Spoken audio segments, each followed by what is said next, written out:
The chill of the Roman dawn bit at Lucius's exposed skin as he holed himself out of his cramped, damp cubicle. The air hung heavy with the scent of stale sweat, unwashed bodies, and something vaguely reminiscent of a week-old fish market, the standard perfume of the Baths of Caracalla before the first patron even set foot inside. He shivered, pulling his threadbare tunic tighter around his bony frame. Another day, another mountain of grime, another potential eruption of the notoriously temperamental hypocaust. Joy, pure, unadulterated joy. He muttered a prayer to whatever deity oversaw the functioning of ancient Roman heating systems. Probably none, he mused darkly, and began the arduous task of stoking the hypocaust. The hypocaust, for the uninitiated, was a system of furnaces and ducts that heated the floors and walls of the baths, a marvel of Roman engineering, yes, but also a magnificent source of unpredictable mayhem. Today, it seemed, was going to be a mayhem kind of day. The fires grumbled and sputtered, spitting reluctant embers that seemed determined to extinguish themselves rather than warm the colossal stone structure. Lucius wrestled with the bellows, his lungs burning as he fought to coax them into a semblance of cooperation. He swore under his breath, a colorful array of Latin curses that would have made a legionary blush. The smell of smoke mingled with the existing aroma, creating a truly unforgettable olfactory experience that would forever be etched into the memory of anyone unfortunate enough to be within sniffing distance. Finally, after what felt like an eternity, the hypocaust reluctantly conceded defeat and began to generate some semblance of heat. Lucius, wiping sweat from his brow, the combination of exertion and pre-existing humidity, making this task a personal Olympics of perspiration, surveyed his domain.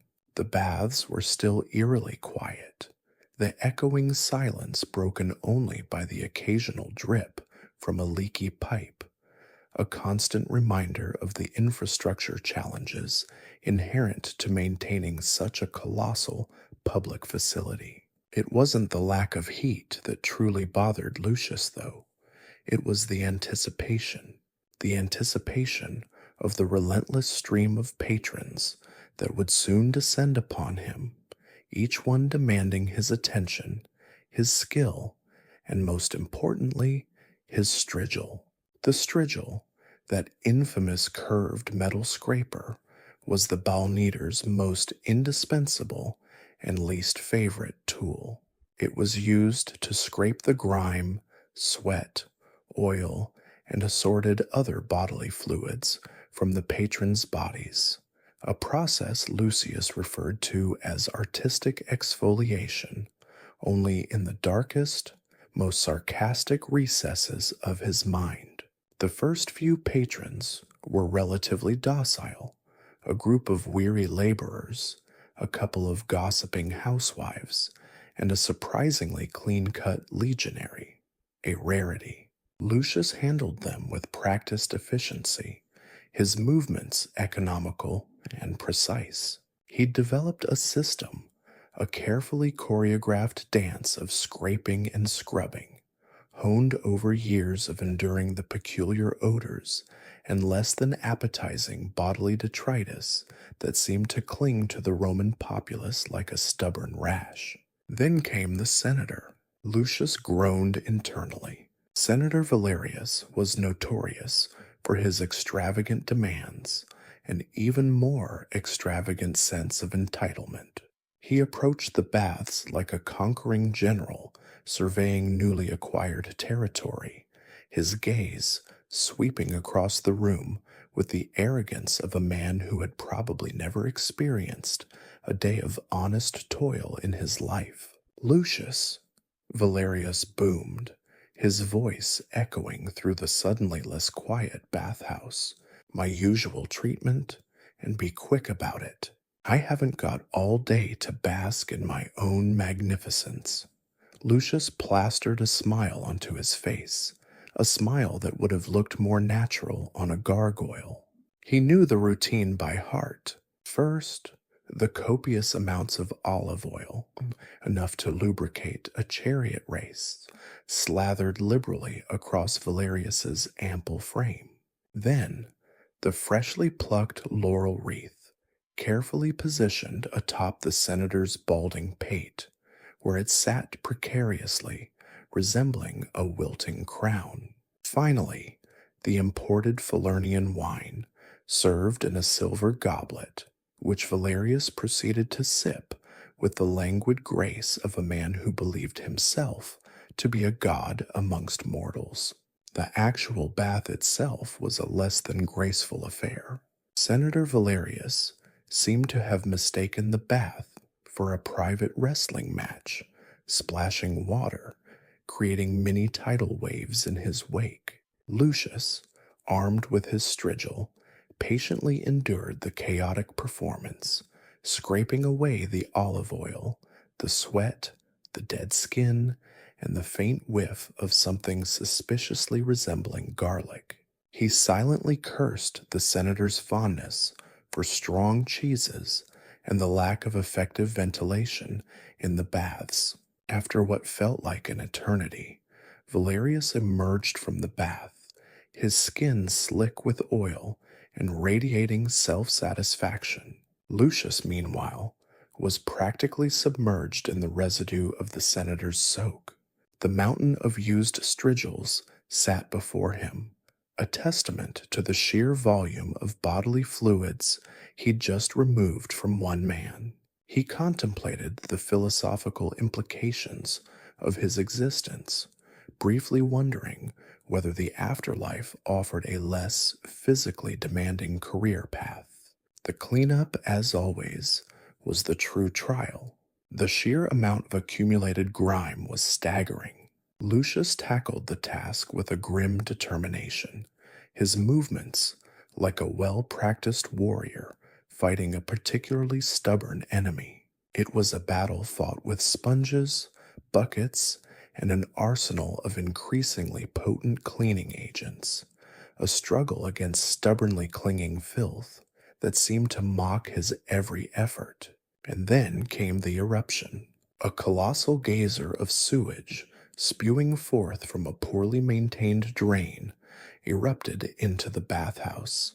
The previously pristine marble floors turned into a swirling vortex of raw sewage and unsavory surprises.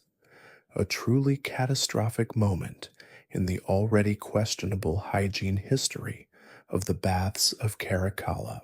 Patrons screamed, patrons scrambled, patrons retreated, some more successfully than others.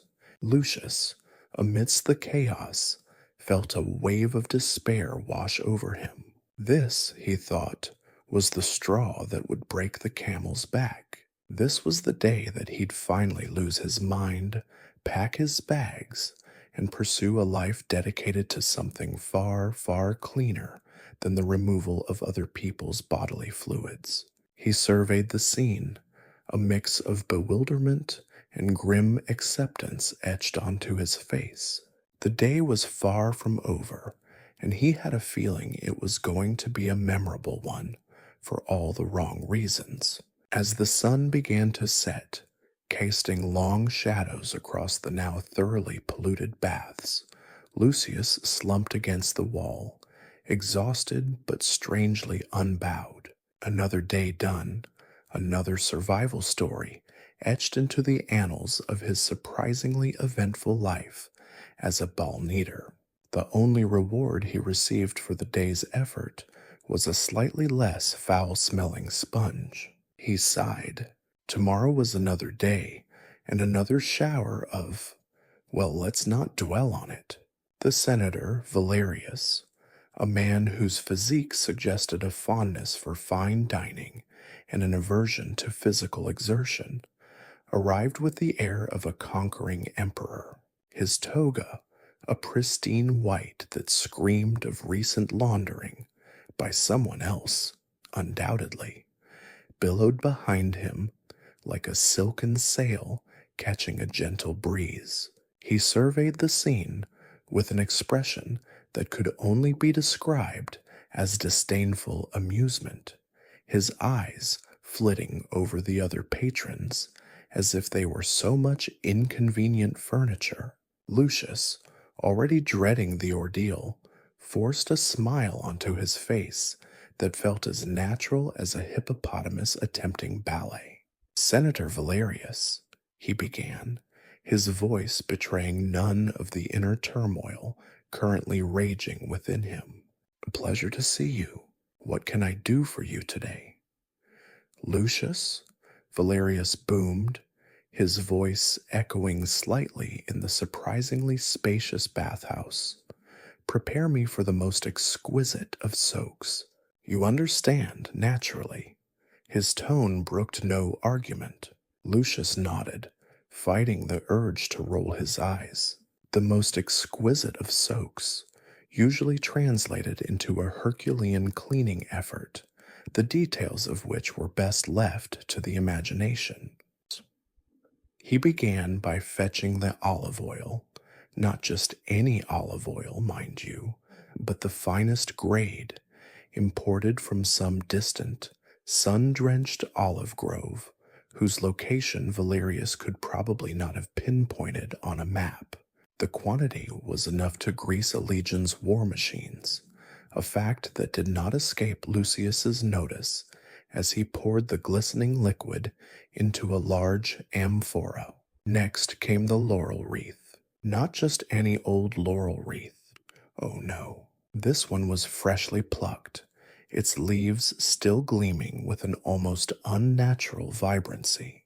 Lucius suspected a small forest had been sacrificed for the senator's vanity, a thought that added a layer of weary resentment to his already fraught emotions. He placed the wreath carefully, with a delicacy that belied his inner frustration, onto Valerius's balding head, where it precariously perched, resembling a wilting crown on a slightly oversized egg.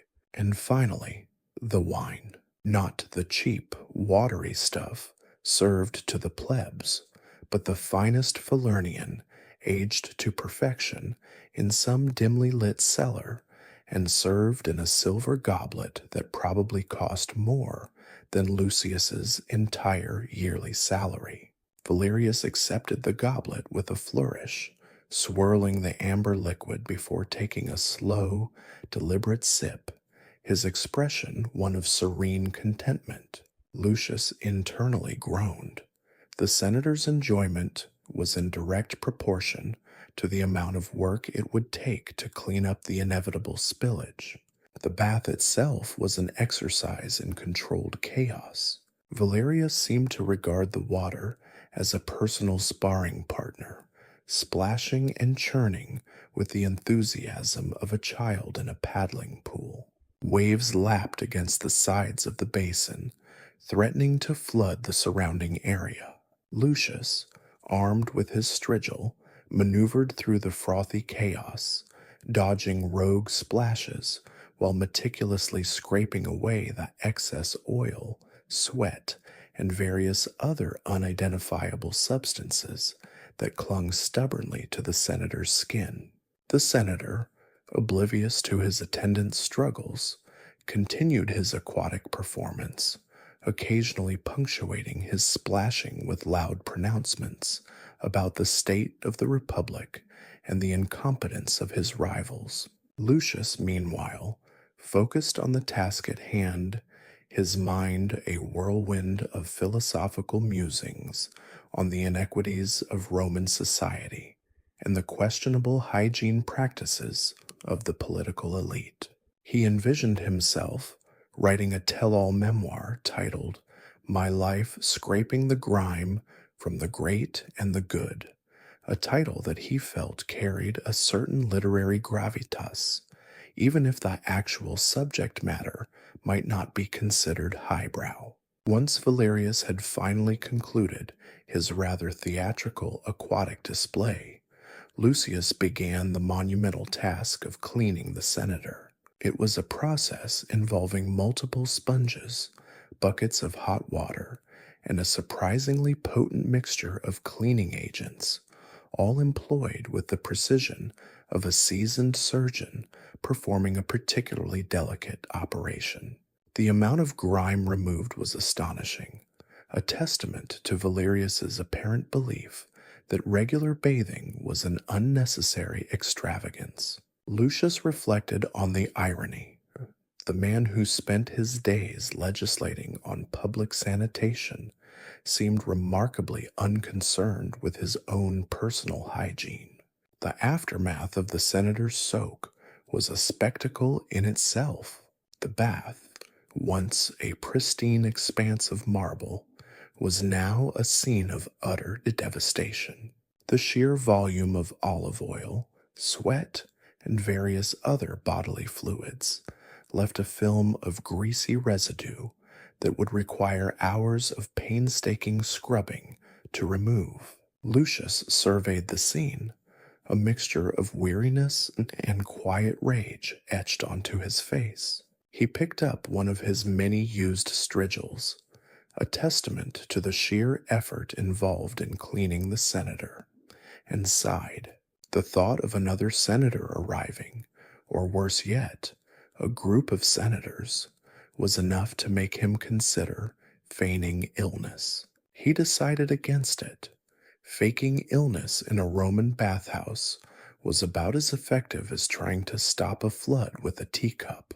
The day wore on, bringing with it a steady stream of patrons, each with their own unique level of grime and olfactory challenges. Lucius continued his work, a tireless machine of scraping, scrubbing, and general cleanliness, his movements honed to an almost balletic precision. He developed a rhythm, a dance of cleansing, a silent dialogue between him and the swirling vortex of sweat, dirt, and surprisingly resilient bodily fluids that seemed to cling to the Roman populace like barnacles to a ship's hull. He considered composing a symphony to represent the day's work, but feared the critics might find it too pungent. As the sun began to set, casting long shadows across the now thoroughly exhausted bathhouse, Lucius finally slumped against a warm wall, his body aching, his hands raw, and his spirit thoroughly drained. He surveyed his domain, the recently scrubbed marble, the gleaming bronze fixtures, the faint scent of pine, and something vaguely reminiscent of garlic, and felt a flicker of satisfaction. It was a fleeting sensation, quickly overshadowed by the looming prospect of another day, another horde of unwashed Romans, another onslaught of bodily fluids. He glanced at the mountain of used strigils, a silent testament to the daily struggles, the daily triumphs, and the utterly unremarkable heroism of a Roman bell-kneader. He would continue tomorrow, for who else would clean up the mess? He sighed, and then, with a weary shake of his head, he began the arduous task of cleaning his equipment, quietly cursing the day that he'd ever chosen to enter this particular profession. The senator's departure left behind a scene of such breathtaking squalor that it could have served as a cautionary tale against excessive indulgence in olive oil and Falernian wine. The marble, once gleaming, was now a mottled landscape of greasy streaks and inexplicable brown splotches. It wasn't simply dirt.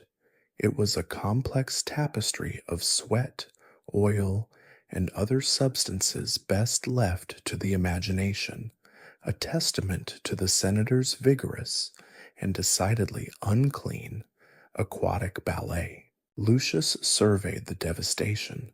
A single strigil clutched limply in his hand, a symbol of his utter defeat. He'd used at least a dozen, possibly more, each one now coated in a thick, congealed layer of what could only be described as Senator Valerius residue.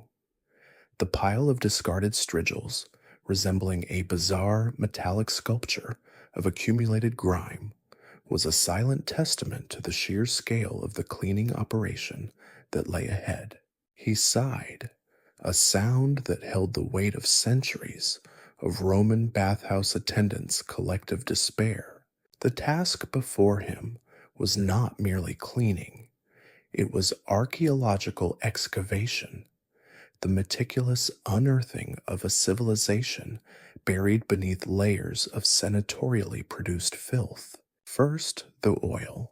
It clung to the marble with the tenacity of a particularly stubborn parasite, refusing to yield to even the most vigorous scrubbing. Lucius tried various methods: hot water, lye, even a desperate application of pumice, a technique usually reserved for the most stubborn of stains. But the oil stubbornly persisted, a mocking reminder of the senator's opulent lifestyle. Then came the stains. Ah, the stains. These were works of art in themselves, abstract expressions of Roman excess, rendered in shades of brown, beige, and a disturbingly vibrant ochre. Some were clearly the result of spilled wine, a generous offering to Bacchus, and a considerable headache for Lucius. Others were best left unclassified, their origins shrouded in a veil of discreet and frankly nauseating mystery. Lucius wrestled with these stains, his mind battling the urge to simply abandon the whole enterprise and run screaming into the nearest olive grove. The sheer volume of debris was also a significant challenge. Small, unidentified objects, remnants of the senator's bath-time snacks, perhaps, or perhaps something far more unpleasant, were scattered across the floor. Lucius, armed with a small broom and a surprisingly resilient stomach, methodically collected these items, mentally composing a list of things I found in Senator Valerius's bath for a potential tell-all memoir. He suspected the public would be fascinated and perhaps slightly revolted. But hey, all good publicity, right? He worked for hours, his hands raw, his back aching, his spirit utterly crushed. The only sound was the rhythmic scrape of his strigil against the marble, a lonely counterpoint to the echoing silence of the now deserted bathhouse. He envisioned a symphony dedicated to the sounds of the bathhouse, a cacophony of splashing, scrubbing, and the low moan of a perpetually exhausted ballneater. He decided against composing it. He'd rather have a tooth pulled, several teeth. As he worked, his thoughts drifted to the inequities of Roman society. Here he was, toiling away to cleanse the filth left behind by a man who likely spent his days dictating laws concerning public sanitation, while simultaneously ignoring his own abysmal hygiene practices. The irony, Lucius mused, was almost too painful to bear. Almost. He finished cleaning around midnight, collapsing onto a bench, exhausted and smelling faintly of lye, olive oil, and something that might have been aged cheese. He stared at his reflection in the newly polished marble, seeing a man etched with fatigue, yet oddly satisfied. He had conquered the great grime scraping of Senator Valerius. He had vanquished the oily tide. He had successfully navigated a treacherous landscape of bodily fluids and mysterious brown stains. The victory was short-lived, however. A distant sound, a sound he knew all too well, the rhythmic thud of sandaled feet approaching, sent a shiver of dread down his spine. Another patron, or worse, another senator. He groaned inwardly. The mountain of used strigils seemed to mock him, a silent reminder of the endless cycle of cleaning, scraping, and the ever-present threat of fungal infection. He picked up a fresh strigil, its gleaming metal a cruel juxtaposition to the grime that awaited him. Another day, another deluge of, well, you get the picture. He sighed, the sound swallowed by the cavernous silence of the now clean, but not for long, bathhouse. He braced himself, a weary warrior facing the unending battle against the pervasive, pungent, and profoundly unpleasant realities of Roman hygiene. And somewhere, in the distant recesses of his mind, a tiny seed of an idea for a truly pungent symphony began to take root. The next morning brought a fresh wave of patrons, each adding their own unique contribution to the ever-growing tapestry of Roman filth. A particularly enthusiastic young man, seemingly fueled by a diet of copious amounts of garlic and possibly fermented figs, managed to achieve a new level of olfactory assault. Lucius found himself battling not only grime, but also a persistent wave of nausea. He briefly considered quitting, opening a small bakery instead, somewhere far away from the pungent realities of Roman bathhouses. But then, a thought occurred to him. Where else would he find such rich material for his tell-all memoir? As the day wore on, Lucius's technique grew more refined. He developed a system, a choreography of cleaning, a precise dance between him and the relentless wave of Roman grime. He learned to anticipate the flow of bodily fluids, the trajectory of spilled wine, the landing points of stray olives. He became a master of his domain, a conductor of the bathhouse orchestra of filth, orchestrating the symphony of scrubbing with an almost balletic grace. And as the sun set, casting long shadows across the now thoroughly exhausted bathhouse, Lucius, once again, slumped against a wall, exhausted but strangely at peace. The mountain of used strigils lay before him, a testament to a day well spent, a day dedicated to the noble, if somewhat nauseating art of Roman bathhouse cleaning. He smiled, a tired, weary smile, reflecting on the day's challenges. He'd overcome the great grime scraping once again. He would sleep soundly tonight, at least until the next senator arrived. He shuddered, but his weary smile remained. He wasn't just a bowel-kneader. He was a warrior of cleanliness, battling the ceaseless tide of Roman grime. And he thought, secretly, he quite enjoyed the challenge, perhaps a little too much. But the potential for juicy memoir material was simply too tempting to resist.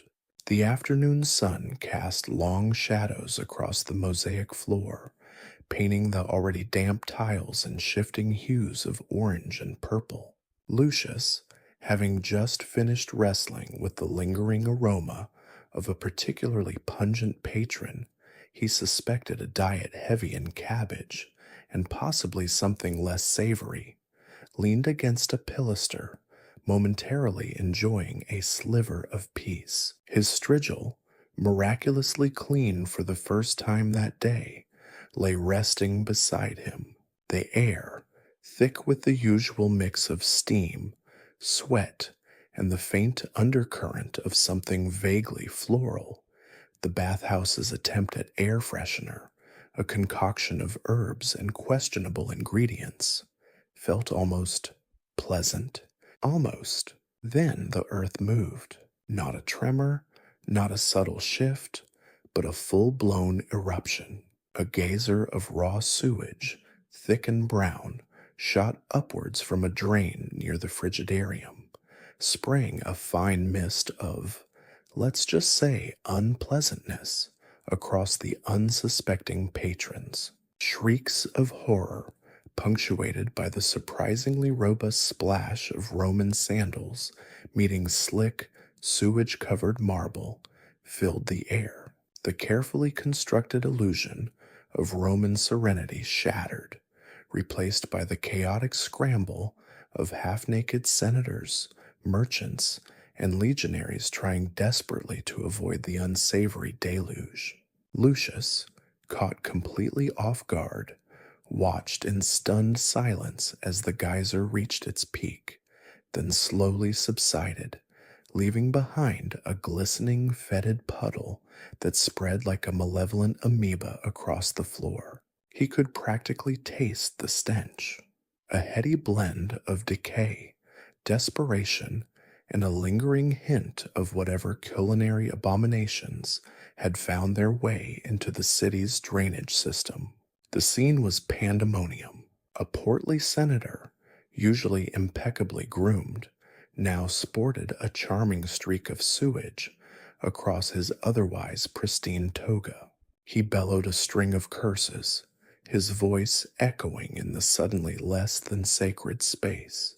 A young man, clearly still recovering from a particularly vigorous session in the caldarium, stood frozen, his expression a masterpiece of horrified disbelief, a generous helping of sewage adorning his ample posterior. A group of legionaries, their normally stoic faces twisted in disgust, engaged in a spirited and rather messy debate about the best way to avoid the spreading puddle. One attempted a daring leap, only to slip spectacularly, landing with an undignified splat in the very heart of the sewage-infested zone.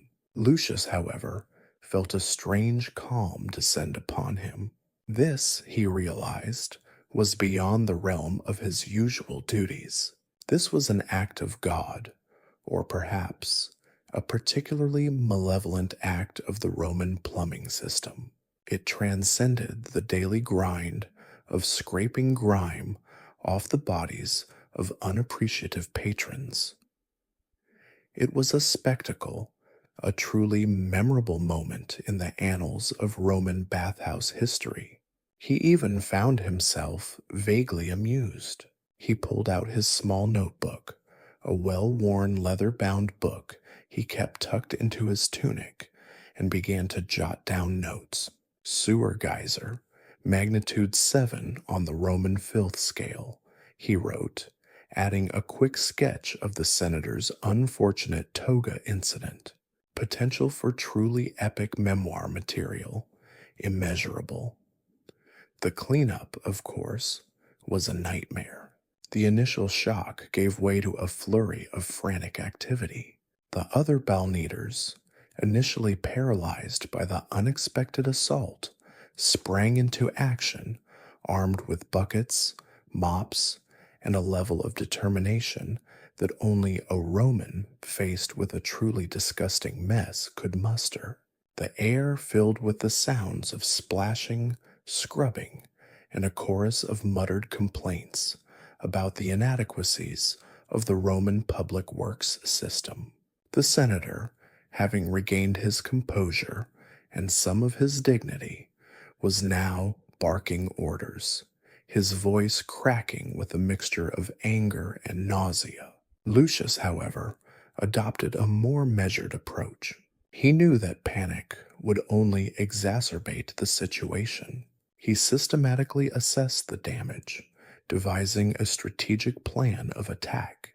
He organized the other Balneaters, delegating tasks with the efficiency of a seasoned general commanding his troops.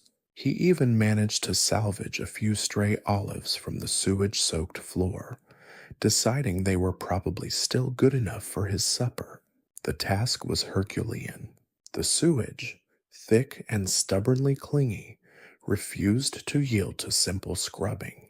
The stench was overpowering, a truly unforgettable assault on the senses. Lucius found himself battling not only the mess itself, but also a wave of nausea and a growing suspicion that the city's sewage system held a far more sinister secret than mere decaying organic matter. He imagined a monster living deep within the pipes, a giant sewer rat of unimaginable size, feeding on the discarded leftovers of Roman feasts and emitting the horrific aroma that had assaulted the bathhouse. He pondered the creature's potential contribution to his memoir, The Sewer Serpent of Subura, A Tale of Filth and Fury. He smiled grimly. This was going to be a bestseller. As the sun began to set, casting long shadows across the newly cleaned, or at least slightly less soiled floor, Lucius collapsed onto a bench, utterly exhausted. He smelled of sewage, lye, and a surprising amount of olive oil. But as he gazed at the gleaming, albeit slightly less pristine marble, he felt a strange sense of accomplishment. He had faced the unthinkable, a Roman sewer geyser, and emerged victorious. He had conquered the great sewage-soaked crisis of the day. He had added another truly unforgettable chapter to his already impressive repertoire of bathhouse adventures. And he thought with a weary grin, gathered enough material for at least 5 chapters of his memoir. The next senator could bring whatever he wanted. Lucius was ready. Bring on the filth. He was, after all, a master of his domain, a warrior of cleanliness, and a writer of epic proportions.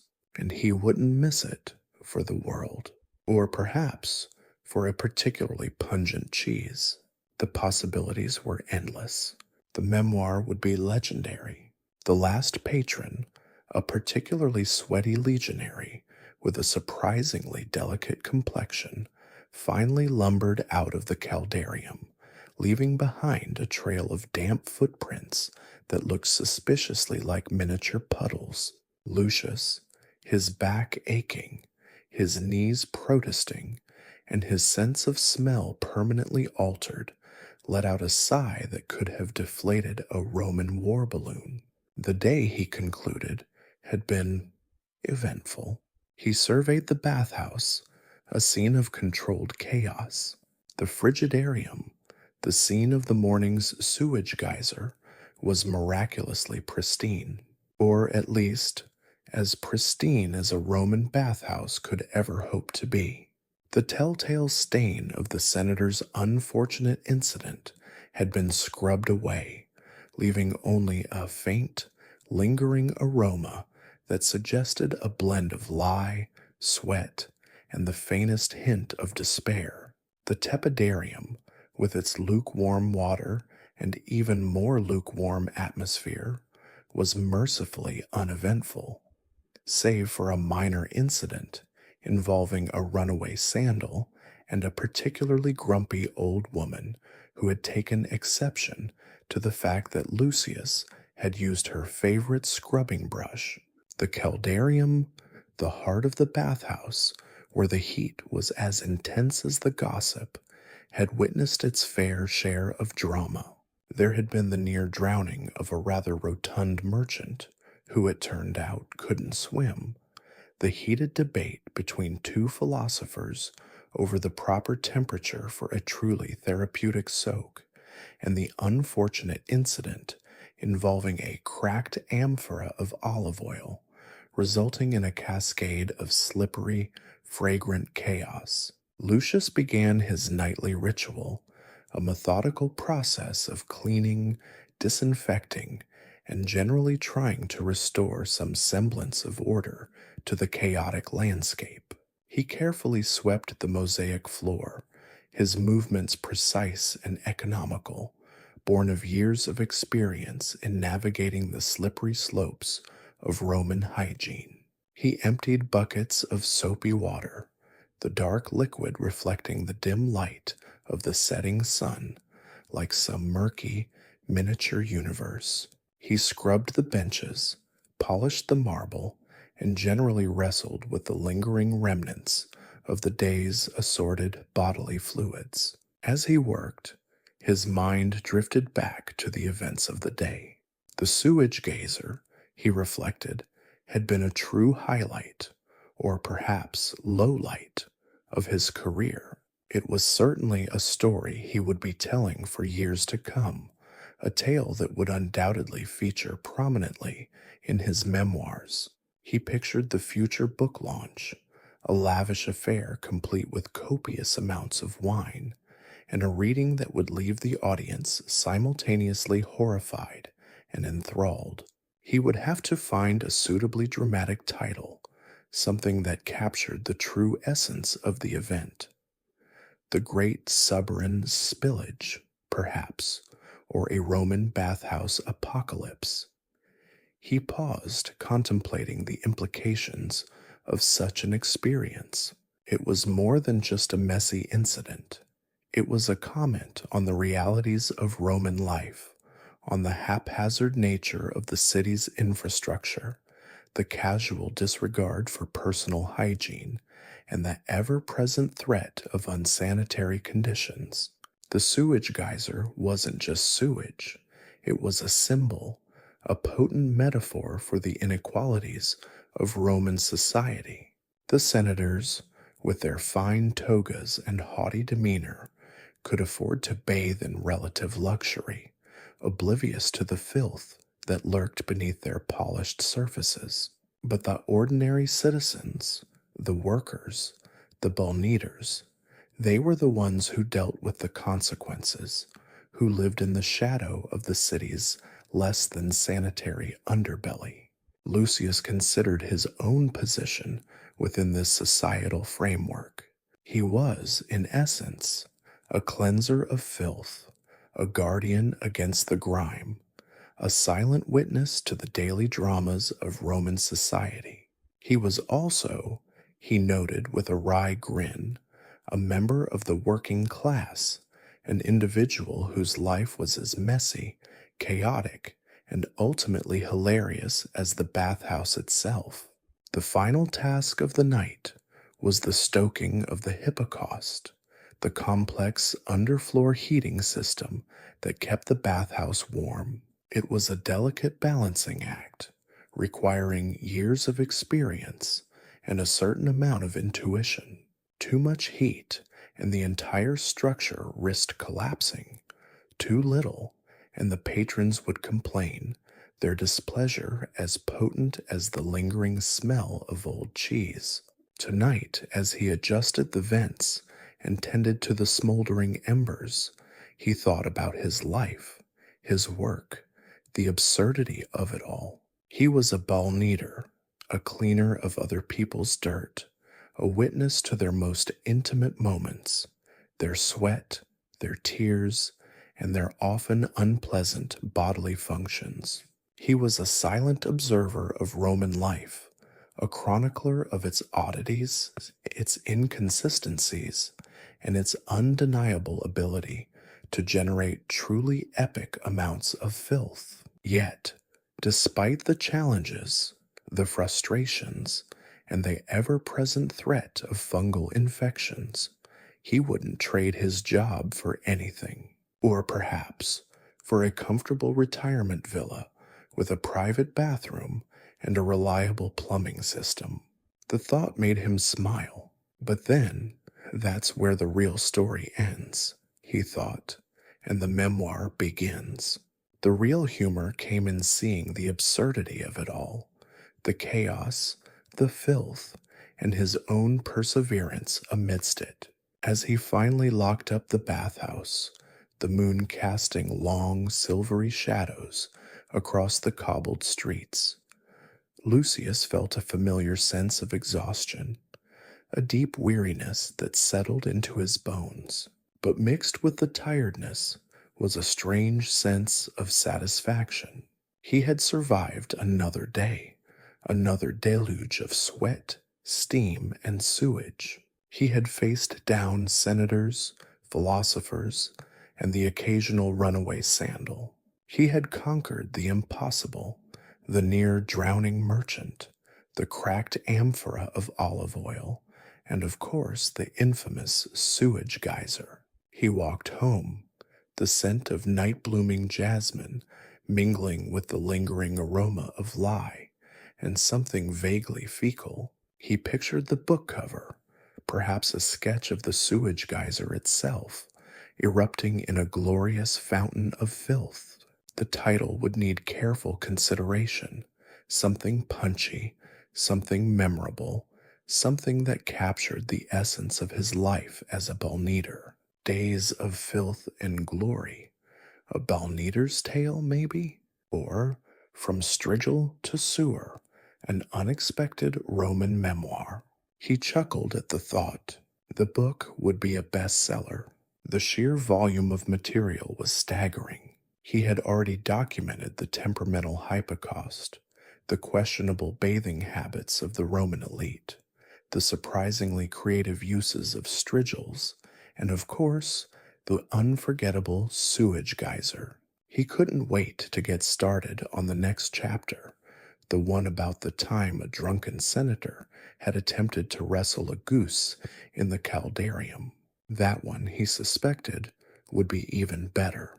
The possibilities were endless, and the filth, well, that was always guaranteed. And as Lucius knew, there was nothing like a good story to keep a man going, even if that story was soaked in sewage. He smiled, a contented grin spreading across his grime-streaked face. It was, after all, just another day in the life of a Balneater, a truly memorable one at that. The next morning dawned with the usual cacophony of Roman city life, the bleating of goats, the shouts of vendors, and the rhythmic clang of a blacksmith's hammer. Lucius, however, was preoccupied with a problem far more pressing than the usual morning chaos, the alarming depletion of the bathhouse's olive oil supply. He'd noticed it the previous evening, a subtle discrepancy during his usual inventory check. The amphora that usually overflowed with the fragrant, golden liquid was now only about a quarter full. Now, a missing amphora might have been easily explained. A careless patron, perhaps, or a clumsy servant. But this was different. This was a slow, insidious drain, a gradual disappearance that suggested a more sinister plot. Lucius, a man accustomed to navigating the treacherous waters of Roman sanitation, found himself plunged into the murky depths of Roman economics. He knew, from years of observing the bathhouse's financial transactions, that olive oil was not merely a luxurious addition, it was a crucial part of the operation.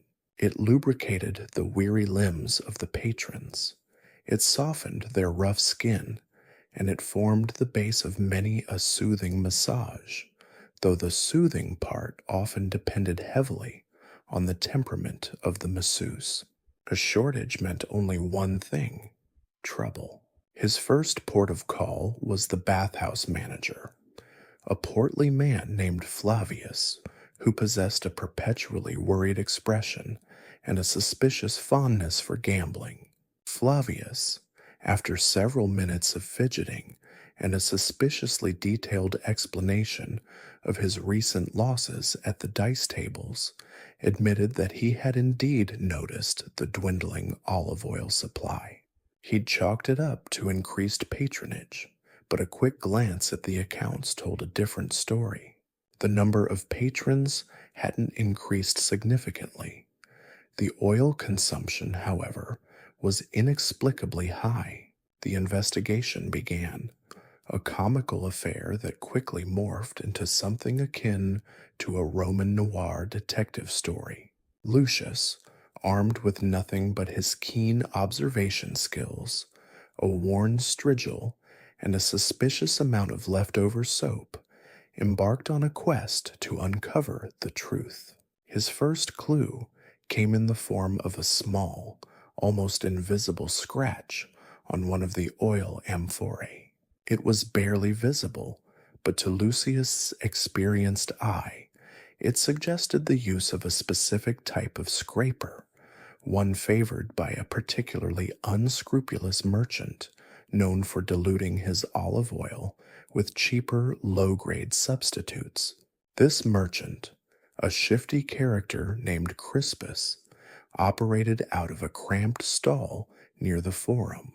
Crispus, confronted with Lucius's accusations, denied everything, of course. He blustered, he prevaricated, he offered Lucius suspiciously sweet wine. All classic signs of guilt in Lucius's book. But Lucius had a second clue, a rather pungent one.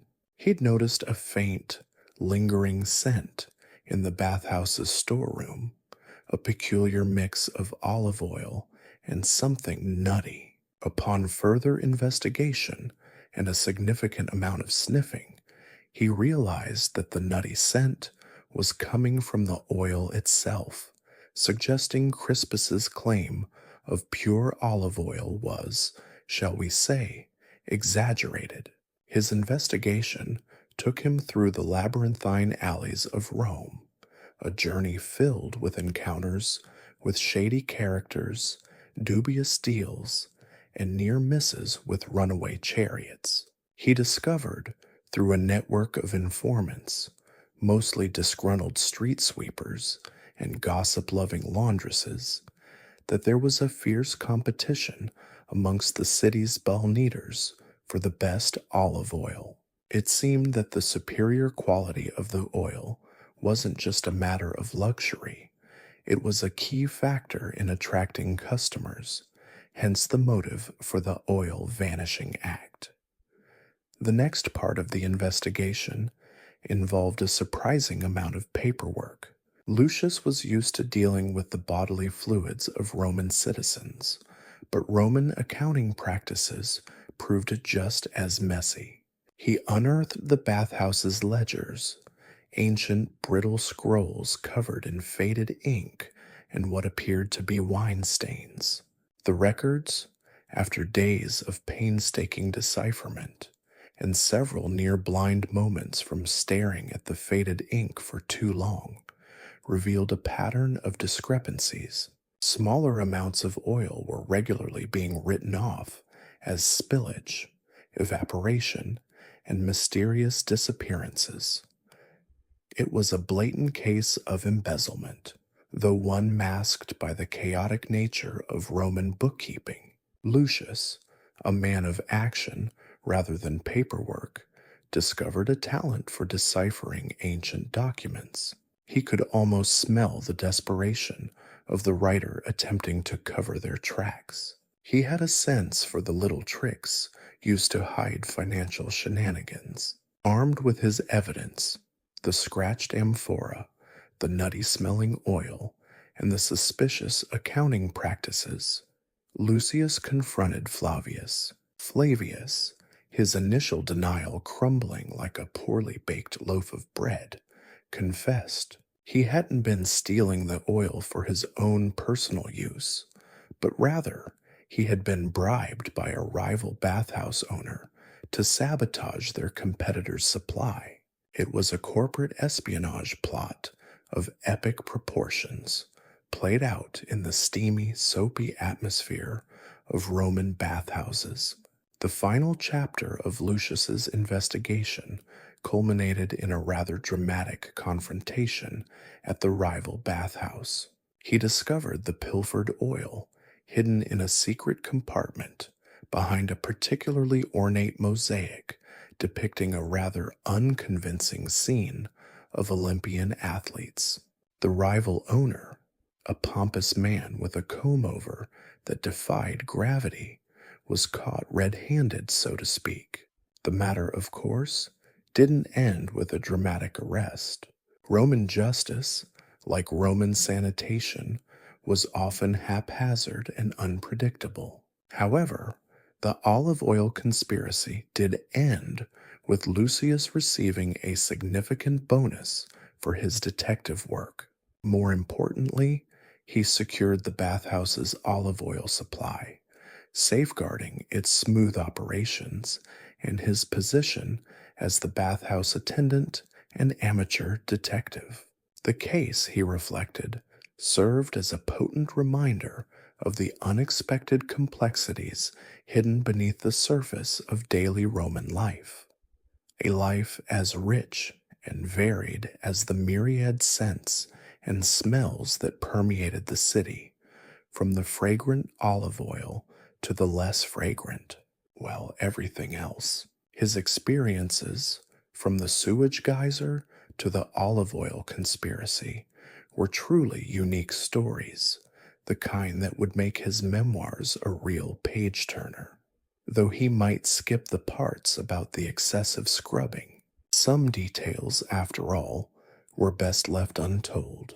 Besides, the goose incident was still to be recounted, and he still needed a good title.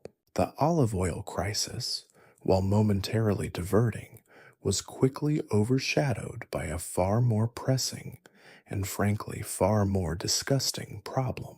A fungus, insidious and relentless, had taken root in the bathhouse. It wasn't the subtle kind that might manifest as a mild athlete's foot. Oh no, this was a full-blown, empire-threatening fungal invasion of epic proportions. It began subtly enough. A few discolored tiles here, a patch of suspiciously slimy grout there. But within days, it had spread like wildfire through the frigidarium, caldarium, and tepidarium, leaving a trail of unsettlingly moist destruction in its wake. Lucius, ever the pragmatist, initially attempted a practical approach. He scrubbed, he scraped, he wielded his strigil with the ferocity of a gladiator battling a particularly stubborn opponent. He employed every cleaning solution at his disposal: lye, vinegar, even the dregs of the surprisingly potent wine Flavius had been attempting to conceal from the tax collectors. But the fungus, it seemed, was impervious to such mundane assaults. It was as if the very stones of the bathhouse were conspiring against him. The situation worsened exponentially. Patrons began to complain, not just about the slightly off-putting smell emanating from the walls, but also about alarming symptoms: itchy rashes, strange discolorations, and a peculiar tendency towards spontaneous and deeply embarrassing sneezing fits became commonplace.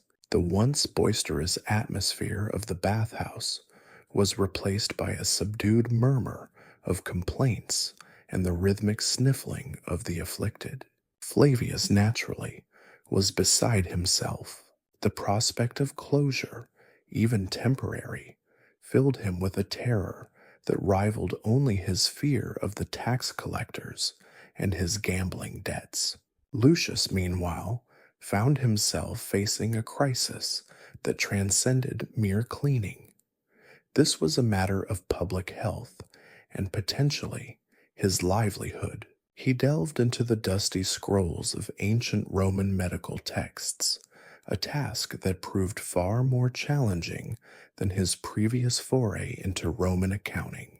The texts, written in an antiquated Latin and filled with diagrams that seemed less like medical illustrations and more like bizarrely abstract art, offered a variety of remedies, ranging from the mildly questionable, a paste made from crushed dormice and goat's milk, to the downright terrifying, incantations and sacrifices to obscure deities. His first attempt, a concoction involving crushed garlic, sulfur, and a generous helping of surprisingly potent Roman vinegar, proved disastrous. The resulting stench, a potent mix of fermented grapes, decaying garlic, and something akin to rotten eggs, was so overpowering that it drove most of the remaining patrons fleeing the bathhouse. Those who remained coughed and wheezed, their lungs burning from the fumes. It was a near miss, with a mass evacuation. Undeterred, Lucius pressed on. He tried a poultice made from crushed herbs and pigeon droppings, a common Roman remedy apparently, which resulted in a series of unfortunate incidents involving exploding poultices, startled pigeons, and a very angry matron who was convinced Lucius had deliberately targeted her favorite feathered friend. He even considered using a certain type of clay, rumored to have some absorbent qualities, and then reconsidered when he noticed a rather large rat scurrying through a pile of it. The situation reached a critical point when a prominent senator, a man known for his explosive temper and fondness for public displays of indignation, discovered a particularly virulent patch of fungus growing on the very marble slab he usually occupied. The senator's outburst was legendary, echoing through the bathhouse and attracting the attention of the city's prefect. Closure seemed inevitable. In a desperate final attempt, Lucius resorted to a rather unorthodox method, music therapy. He reasoned that if the fungus was disrupting the natural harmony of the bathhouse, perhaps introducing a countervailing force of harmonious sound would drive it back. He assembled a small orchestra of disgruntled bathhouse employees, armed with various instruments ranging from battered flutes to out-of-tune lyres. The ensuing cacophony, a bizarre blend of discordant notes and off-key melodies, was somewhat less than harmonious, but it was oddly enough effective. The exact reason remains a mystery to this day, but the strange vibrations generated by the musicians' less than talented performance seemed to have a curious effect on the fungus. Within days, the fungal growth began to recede. The bathhouse was saved, though not without its share of bizarre incidents and near misses. The senator, however, remained unconvinced of the music therapy's efficacy. He demanded a complete renovation of the affected area, a demand that greatly increased Flavius's already considerable stress levels and gambling debts. Lucius, meanwhile, learned a valuable lesson. Sometimes, the most unconventional approach is the most effective, even if it involves a motley crew of bathhouse employees playing terribly out-of-tune music. The experience added another bizarre chapter to his already colorful career as a ball kneader, a chapter that he knew would be the centerpiece of his memoirs, second only to the incident involving the runaway goose and the highly flammable olive oil. He just had to make sure to include all the details, even the most pungent, for his memoirs would be a true treasure trove of Roman daily life, warts, mold, and all. The fungal crisis, though eventually vanquished by a bizarre symphony of off-key lyre playing, was quickly relegated to the annals of bathhouse history, or at least to the slightly damp and mildew-stained corners of Lucius's memory, by a new and equally perplexing problem: the great sandal theft of 27 AD. It began subtly, a single missing sandal discovered by a disgruntled patron, a portly fellow named Brutus, who stood in the frigidarium, one foot clad in a sturdy leather sandal, the other bare and exposed to the chilling marble. His wails of distress were, to put it mildly, quite dramatic. He swore on the gods that he had placed both sandals neatly beside his pile of discarded clothes, only to find one vanished into thin air. The incident While initially dismissed as a simple case of absent-mindedness, or perhaps Brutus's penchant for excessive wine consumption, soon escalated into a full-blown sandal crisis. More sandals went missing. First, a pair of elegantly embroidered sandals belonging to a wealthy matron, then a pair of worn leather sandals belonging to a surprisingly agile beggar man. How he'd managed to take them off unnoticed was still debated.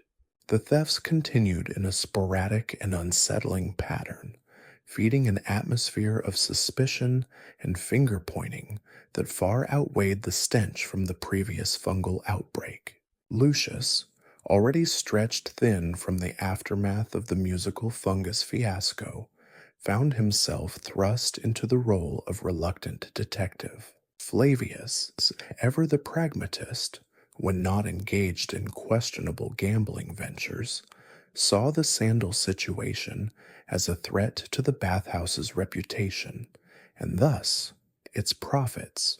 He decreed that Lucius, as the most observant and least likely to embezzle sandals, was the man to solve the mystery. Thus began Lucius's foray into the world of Roman criminal investigation. He started his investigation in the frigidarium, the coldest room in the bathhouse, a marble-clad chamber where patrons would often cool down after a rigorous sweat in the caldarium. The chilling air did little to cool Lucius's rising frustration. Brutus, his missing sandals still a fresh wound, remained adamant he'd seen nothing suspicious. The only other witness, a man who smelled strongly of garlic and cheap wine, claimed to have seen a shadow flitting about, but admitted he'd also spent most of his time admiring the mosaics.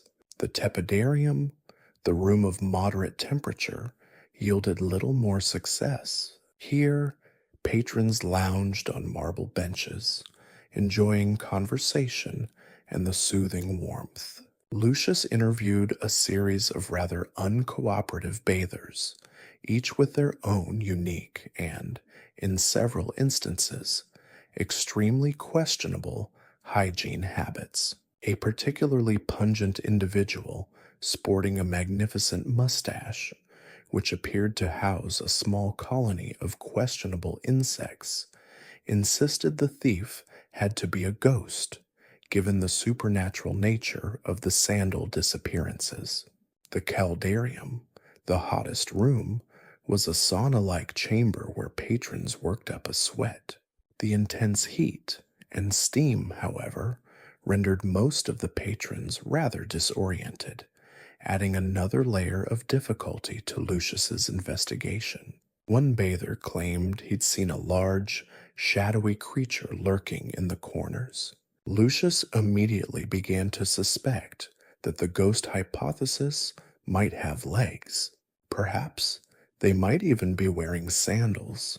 Lucius's investigation took him to every nook and cranny of the bathhouse, from the dimly lit changing rooms, where the air hung heavy with the scent of sweat and unwashed bodies, to the labyrinthine tunnels leading to the bathhouse's sewage system. Here, the stench was far more pungent than anything he'd encountered during the fungal crisis. It was a subterranean world, a far cry from the luxurious marble halls above, yet essential to the bathhouse's operation. The murky water sloshing around his ankles, however, did little to assist him with his detective work. In the apoditerium, the changing room, Lucius encountered a rather unusual individual, a wizened old man who claimed to be a soothsayer. The old man, after carefully examining Lucius's sandals, declared that the thief possessed a soul as empty as a wine amphora after a senator's party, and that they would strike again during the evening's busiest time. Following this cryptic advice, Lucius stationed himself near the entrance to the frigidarium during the evening rush, armed with his strigil and a newfound determination. And then he saw it, a flash of bright purple fabric, a telltale glimpse of a sandal, and a quick movement that he just knew had to be suspicious. He followed the purple fabric towards the latrines, a series of small stalls that were less than sanitary. The mystery deepened as the culprit, a particularly nimble bath attendant named Publius, was found hiding behind a stack of towels, surrounded by a staggering collection of pilfered sandals of every size, shape, and color. It turned out that Publius was not actually stealing the sandals, though the evidence had certainly suggested otherwise. He was, in fact, trying to retrieve them. The sandals, he explained in a surprisingly coherent manner for someone who seemed to spend a large part of his day lurking in the latrines, belonged to a group of his fellow bath attendants who had lost them in their haste to escape the latest outbreak of a particularly stubborn insect infestation. The latrine, apparently, was a less than optimal place for storing sandals. Publius, it seemed, was simply a responsible custodian, trying to keep his colleagues' footwear safe. Lucius, despite the absurdity of the situation, couldn't help but laugh. The great sandal theft, it turned out, wasn't a grand heist at all, but a rather chaotic and very smelly attempt to protect lost footwear. The city prefect, however, never quite got the full story. He just saw a very large number of sandals and a rather embarrassed bath attendant, and that was enough to keep him busy. As for Lucius, he added another bizarre and hilarious incident to his growing list of bathhouse adventures, an incident that surely would make his memoirs all the more memorable. He just needed to make sure he sanitized the manuscript first to avoid any future fungal outbreaks. The news arrived like a thunderbolt, cracking the already humid air of the Baths of Caracalla. The emperor himself, the glorious and terrifying Augustus, planned a visit. The announcement sent a ripple of panic through the bathhouse, a tremor far more significant than the usual seismic rumbles that occasionally shook the ancient structures. Lucius, still recovering from the emotional roller coaster of the great sandal theft, felt his stomach clench tighter than a gladiator's grip on his sword. Flavius, usually unflappable even in the face of a fungal apocalypse, paced the frigidarium like a caged lion, his normally jovial face contorted in a mask of barely contained terror. Said the emperor, "Can you believe it? He's actually coming here," he exclaimed, his voice echoing off the cold marble walls. "And we, my friends, are about to be judged." The immediate reaction was, predictably, chaos. The usually orderly routine of the bathhouse dissolved into a whirlwind of frantic activity. Bathers, mid-soak, were unceremoniously ejected from the tepidarium, their protests drowned out by the shouts of bath attendants scrambling to scrub down the marble floors. The already pungent aroma of sweat and sulfur intensified tenfold as buckets of water and cleaning solutions were splashed around with abandon. Lucius found himself at the heart of the storm. His usual tasks, involving the meticulous organization of strigils and the gentle persuasion of patrons to refrain from using the bathhouse as their personal lavatory, were overshadowed by the looming imperial visit. He was assigned to the Herculean task of polishing the mosaic floors of the caldarium, a task made even more challenging by the heat and humidity. The mosaic depicted a rather flamboyant depiction of Neptune, wrestling a particularly large octopus, a scene that, under normal circumstances, Lucius found mildly amusing. However, the pressure of the emperor's impending arrival made it feel more like an ominous premonition. Flavius, in a desperate attempt to impress the emperor, ordered the deployment of an excessive amount of olive oil for the bathing process. The resulting slickness of the marble floors presented a new set of challenges, a perilous obstacle course for the already frantic bath attendants. Slips, slides, and near collisions were commonplace, punctuated by the occasional yelp of pain as someone collided with a particularly stubborn marble column.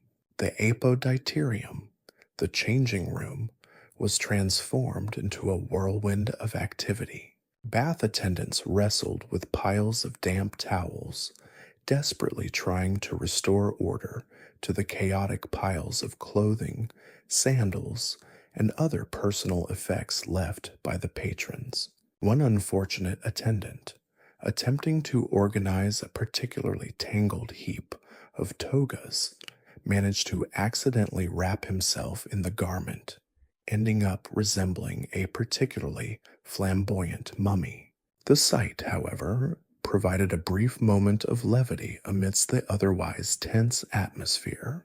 The latrines, usually a source of unpleasantness, became a high-priority cleaning zone. The stench that emanated from them, even after several hours of scrubbing, was enough to make a Roman legionnaire weep, which was saying something. The workers attacked the task with the ferocity of gladiators battling in the arena. Armed with brushes and buckets of surprisingly scented cleaning fluids, they hoped to banish the unpleasant reminders of the previous patron's digestive systems. Adding to the challenges was the unexpected arrival of a shipment of slightly rancid olive oil, a mistake that seemed to mock the already chaotic situation. Flavius, his face a mask of despair, watched as the shipment was hastily moved to the back to avoid the imperial gaze. As the time of the emperor's visit approached, the atmosphere in the bathhouse reached a fever pitch.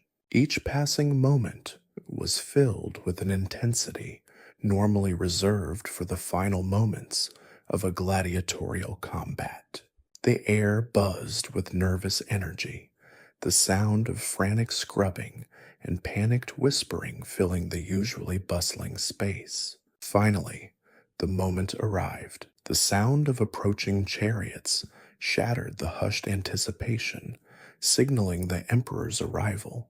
A hush fell over the bathhouse, every attendant frozen in place, awaiting their fate.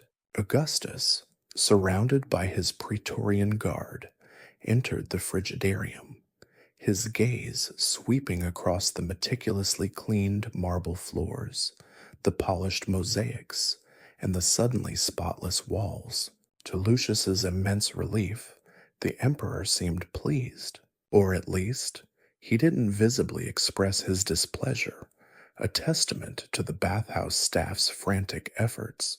He took a leisurely soak, commenting favorably on the unusually smooth mosaic depictions of Neptune and the octopus. He even made a brief, if somewhat cryptic, remark about the surprisingly potent aroma of the cleaning fluids. The emperor's retinue, clearly impressed by the newly acquired cleanliness of the place, joined in the bathing process, soaking in the pleasantly heated water. Lucius, however, noticed the subtle frown that momentarily graced the emperor's brow upon the emperor's realization that the water supply was noticeably lighter on its regular dose of wine. This subtle detail seemed to hint at the subtle issues that the workers were still struggling to resolve, regardless of their successful show of frantic cleaning and preparation. Following this royal bath, the emperor, seemingly in a remarkably good mood, left the Baths of Caracalla, his entourage trailing behind him. A collective sigh of relief swept through the bathhouse staff. They had survived the imperial inspection. The aftermath of the visit was filled with celebration, albeit a subdued one, given the sheer exhaustion of everyone involved. Lucius, despite the adrenaline rush and the sheer terror of the ordeal, felt a surge of pride. They had managed to pull it off. They had faced the emperor and lived to tell the tale, albeit with a few minor burns, bruises, and a distinct lingering aroma of slightly rancid olive oil. It certainly was a tale that would provide ample stories for years to come, especially when he finally got around to writing his memoirs, which he planned to title, with a wink and a nod, The Emperor's Bath, a surprisingly clean affair. He knew he'd need to start the editing process very carefully, though. One never knew when another incident would need to be sanitized into his memoir. The sheer number of events that had occurred to this point had already reached a frightening total. His story was truly an unprecedented one.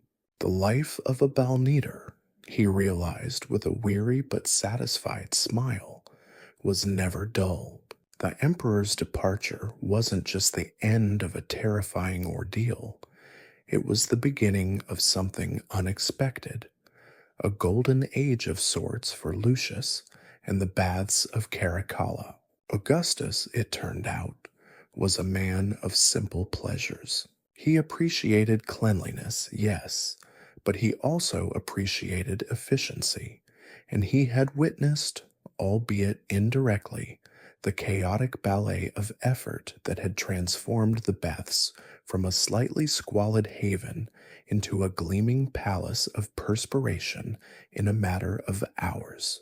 His appreciation manifested itself not in a formal commendation, which would have involved paperwork, and who had the time for that after such a trauma, but in something far more tangible and immediately gratifying, a substantial tip, a very substantial tip.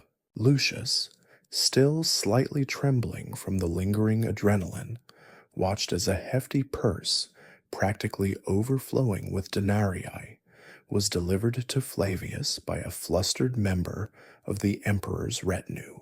Flavius, his face a mixture of disbelief and elation, counted the coins with trembling fingers, his usually jovial demeanor replaced by a stunned silence.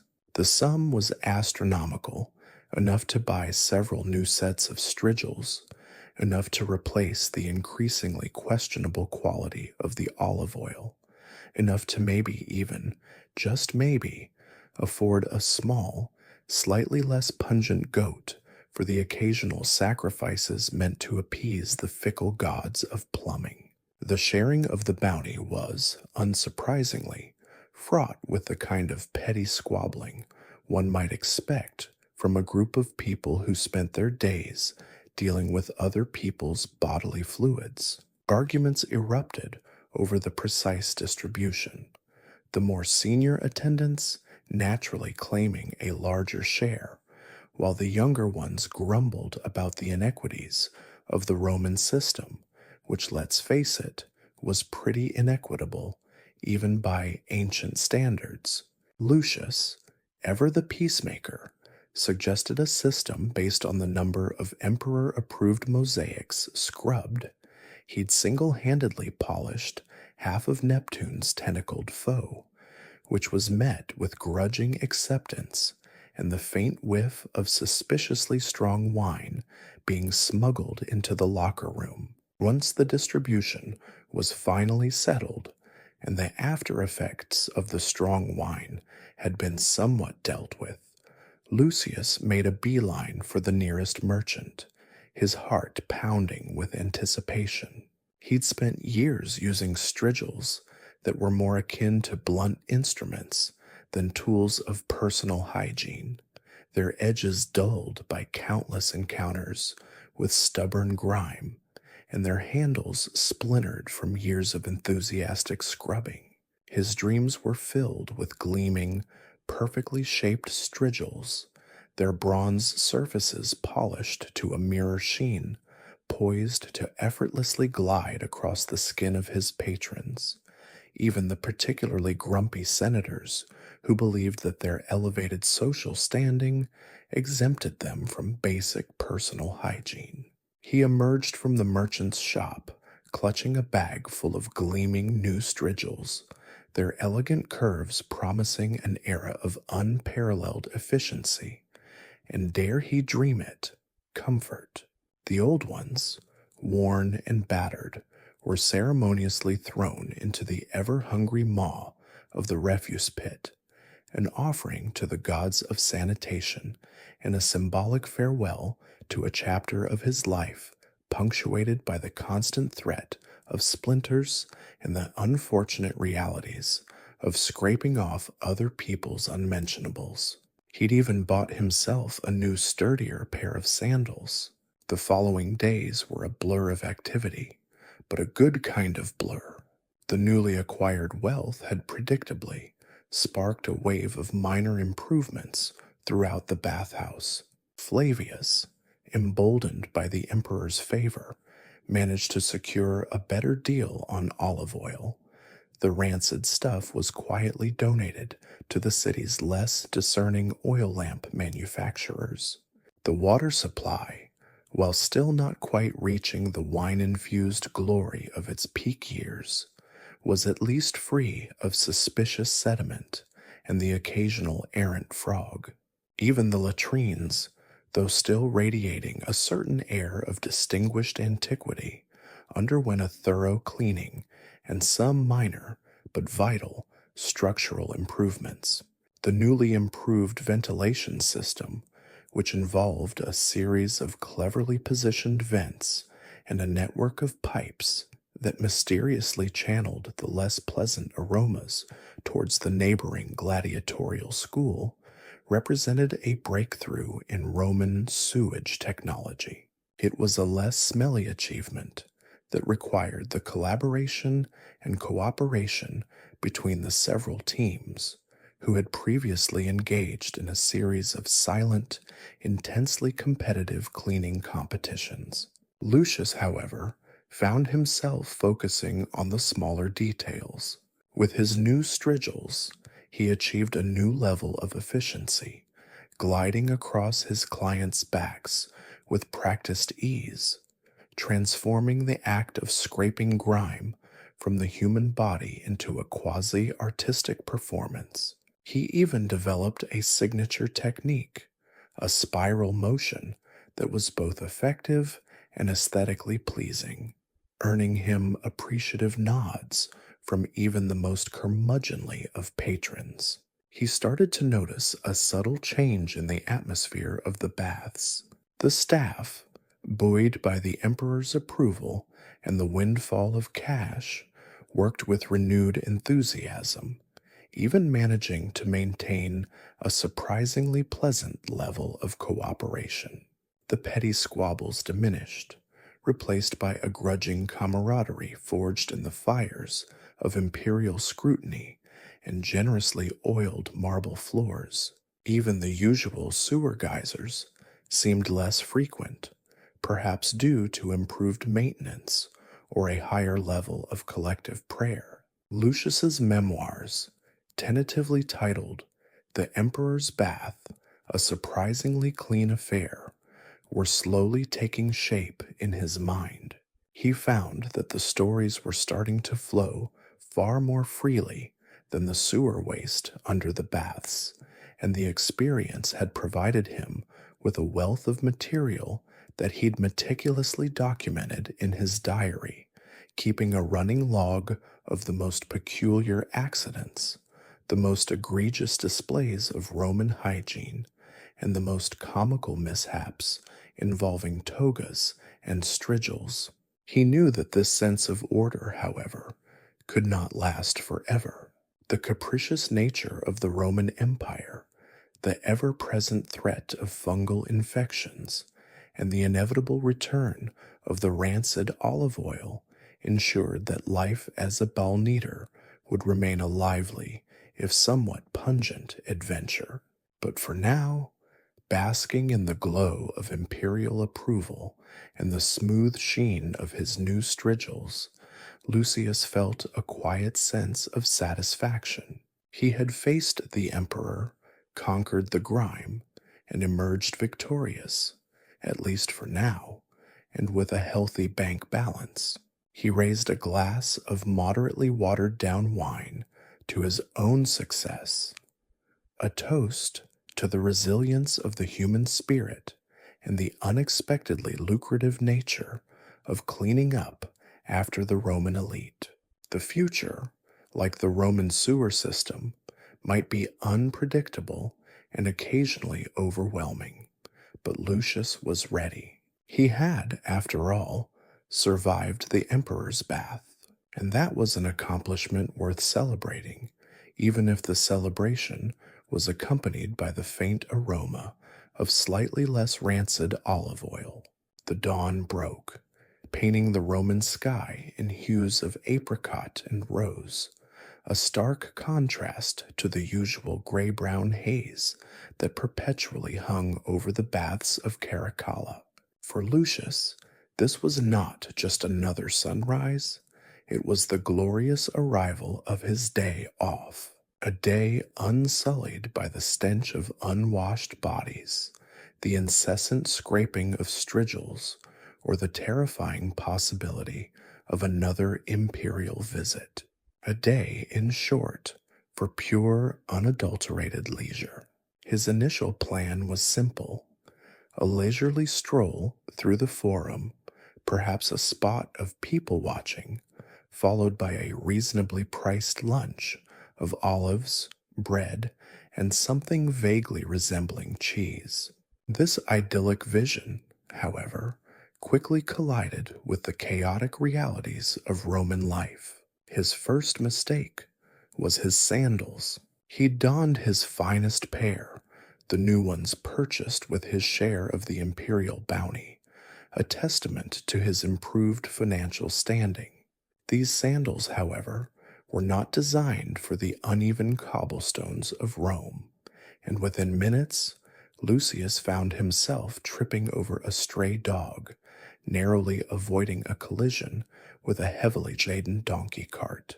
The ensuing cacophony of shouts and curses in Latin, mostly directed at him, effectively shattered his peaceful morning reverie.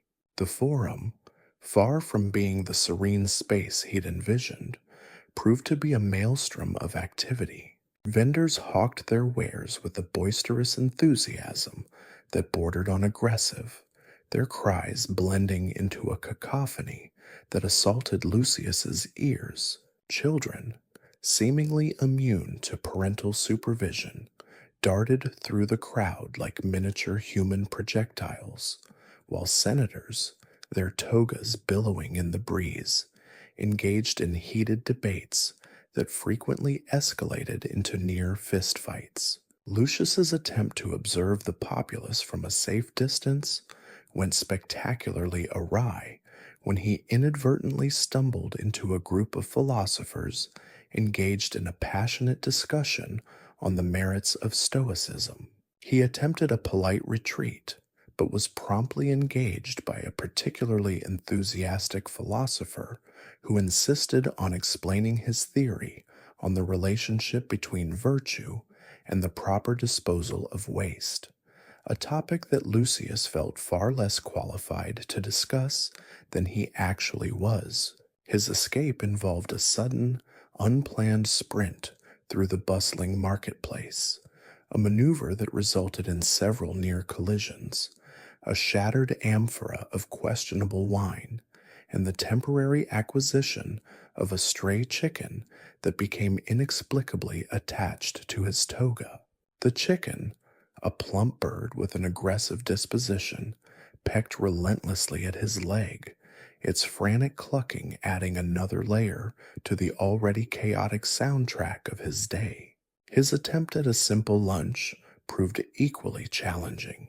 The reasonably priced tavern he'd chosen turned out to be the epicenter of a rather boisterous drinking contest involving several legionaries.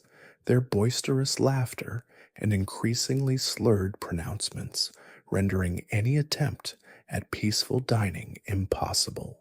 He tried to order, but was repeatedly interrupted by offers of questionable wine and tales of battle that involved increasingly improbable feats of heroism, all of which were recounted with varying degrees of incoherence. Dejected, Lucius retreated to a less crowded corner of the forum, his hopes of a peaceful day crumbling before him like a poorly made Roman biscuit. The stray chicken, however, remained steadfast in its allegiance, pecking at his toga with alarming persistence. His afternoon took a more unexpected turn. While attempting to discreetly remove the chicken, a task of considerable difficulty, he inadvertently wandered into a gladiatorial training session. The sight of the gladiators, sweating and sparring, was initially captivating, but the ensuing display of brutal combat quickly became rather overwhelming. He considered a more appropriate retreat, but once again found himself drawn into the discussion, this time with a grizzled veteran who insisted on teaching him the nuances of sword fighting techniques. He managed to escape relatively unscathed, aside from a few bruises and a severely ruffled toga, and with the realization that perhaps quiet contemplation was best suited to a monastic retreat rather than the bustling heart of Rome. His attempts at relaxation were so consistently thwarted that even the most dedicated of Roman Stoics would have cracked under the pressure. The afternoon brought a new level of absurdity. He tried to attend a public reading of Virgil, only to be distracted by a squabble involving two competing vendors selling near identical pottery. A chariot race ended prematurely with a spectacular crash, resulting in a cloud of dust, shattered pottery, and a chorus of outraged spectators. He decided a trip to the public baths, his usual domain, would be a perfect end to his disastrous day. Surely the familiar surroundings would bring solace. It did not. The day had been so profoundly disastrous that even the baths seemed to conspire against him. He tripped over a bucket.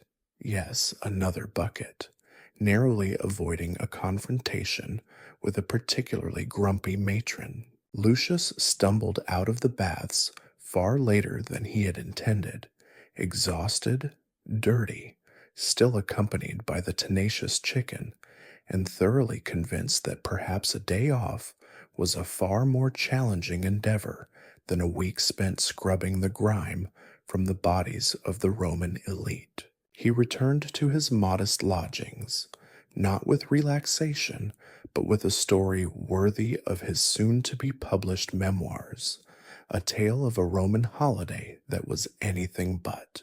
He added a new chapter to his notes, detailing his misadventures, the philosophical arguments, the gladiatorial lessons, and the persistent chicken that had somehow followed him through his chaotic day off. The title, he decided, would be Lucius's Day Off, a Roman Comedy of Errors. The ending would, of course, involve a heroic yet somehow humiliating defeat of the chicken. He smiled. Perhaps his next day off would be spent in the quiet contemplation he so desperately craved. Or perhaps not. Rome, after all, was rarely predictable. His escape from the gladiatorial training session, a feat achieved more through luck than skill, led him, somewhat ironically, directly into the heart of the forum. The air buzzed with a chaotic energy that was entirely different from the controlled chaos of the baths. Here, The scent of sweat mingled with the aroma of roasted meats, exotic spices, and something vaguely reminiscent of decaying fish. The sounds were equally overwhelming, a cacophony of shouts, bartering, and the incessant bleating of goats tethered precariously to makeshift stalls. Lucius had envisioned a tranquil stroll, a contemplative meander through the ancient heart of Rome. Instead, he found himself navigating a human river, a surging torrent of people jostling for position, their movements seemingly dictated by an unseen force. He tried to maintain a dignified pace, but the sheer density of the crowd made this impossible. He was bumped, shoved, and occasionally, quite literally, stepped on. His fine sandals, already showing the wear and tear of his earlier misadventures, were now coated in a fine layer of mud and something suspiciously resembling donkey dung. He attempted to observe the various activities unfolding around him, a heated debate between two philosophers, the dramatic gestures of a street performer, a seemingly endless transaction involving a vast quantity of olives and a surprisingly grumpy-looking customer. But his attempts at detached observation were constantly interrupted by the relentless flow of humanity. He was swept along by the current, his carefully constructed plans for a peaceful day dissolving with each passing moment. His attempts to purchase a simple lunch were equally unsuccessful. He tried several different food stalls, only to be met with long queues, aggressive vendors, and an overall sense of culinary chaos. He witnessed a heated argument between a baker and a customer over the size of a loaf of bread, a dispute that escalated to the point of near physical violence. He observed a group of legionaries consuming vast quantities of food with the enthusiasm of starving wolves, their raucous laughter echoing through the marketplace. He even saw a small child attempting to steal a sausage from a particularly rotund butcher, an act that was thwarted only by the swift intervention of a surprisingly agile and surprisingly quick-witted dog. The sheer variety of sights and sounds was overwhelming. There were vendors selling everything from pottery to perfumes, from fabrics to figs. There were soothsayers predicting fortunes, snake charmers enchanting onlookers, and beggars pleading for alms. The air was thick with the smells of cooking food, burning incense, and unwashed bodies. The sounds were just as diverse. The rhythmic clang of a blacksmith's hammer, the melodic strains of a lyre, the raucous laughter of a group of revelers, and the constant hum of conversation that filled every corner of the forum. Lucius's original plan to simply people watch quickly devolved into a chaotic dance of avoidance and accidental encounters. He found himself caught in the middle of a street brawl involving a group of drunken sailors, narrowly avoiding a flying fist and a spilled amphora of wine. He was nearly trampled by a runaway chariot, a near-death experience that left him breathless and covered in dust. He inadvertently joined a group of political agitators, their fiery rhetoric leaving him more confused than enlightened. His quest for quiet contemplation was a complete failure. The forum, far from being a tranquil oasis, was a whirlwind of activity, a vibrant tapestry woven from chaos and energy. It was a place where the ordinary and extraordinary collided, where the mundane and the magnificent mingled, and where the tranquility of a philosopher's contemplation could easily be shattered by the stampede of a runaway goat. He tried to find a quiet corner, a small sanctuary amidst the chaos, but even this proved impossible. Every quiet space he found was quickly invaded by another wave of humanity. He was surrounded by the constant hum of conversation, the rhythmic pounding of feet on cobblestones, and the ever present aroma of sweat, spices, and something that smelled suspiciously like unwashed armpits. Desperate for a break, he sought refuge in a small temple dedicated to Vesta, hoping for a moment of peace and quiet. He found a secluded bench in a shadowed corner and closed his eyes, attempting to block out the noise and chaos of the forum. But even this sanctuary proved elusive.